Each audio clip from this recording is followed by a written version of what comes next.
When setting up a sniffer system, you may run into a situation where even though the air intake is properly set up, the system will run into water suction issues.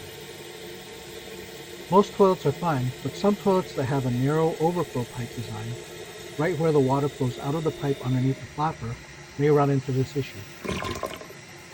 If it does happen, it will show up during the tank refill stage, and right as the water level rises to the bottom of the air intake shroud to reseal the chamber. The refill water being sprayed into the overflow pipe, combined with the suction of the sniffer pump, causes a water seal to form inside of the overflow pipe, leading to a spike in vacuum pressure.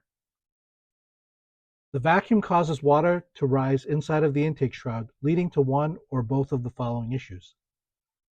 If the spike in vacuum is high, the water rises significantly inside of the intake shroud and is sipped away into the air pump. With a lower vacuum spike, the water doesn't reach the air pump, but rises high enough to start draining into the overflow pipe and preventing the toilet tank from reaching its fill level until the air pump shuts off.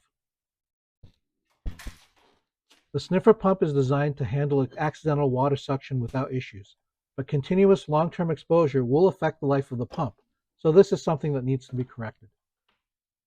To fix the issue, perform the following steps listed in order of priority. Reset the air intake and test after each setup to see if additional action is needed. 1.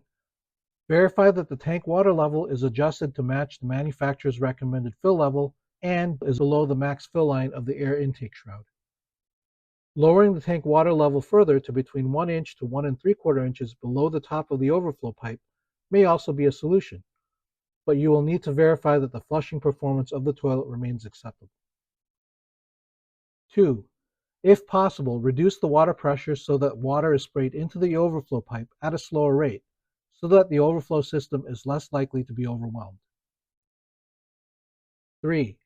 Adjust the end of the vacuum relief tube to be above the water line, instead of submerged, to reduce the overall vacuum pressure.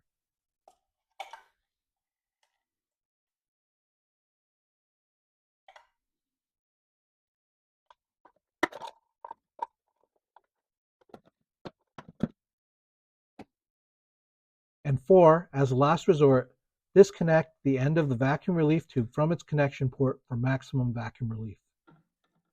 With the last two options, even though a portion of the total airflow will be lost in order to relieve vacuum, there will still be enough suction through the overflow pipe to effectively eliminate odors from the toilet bowl.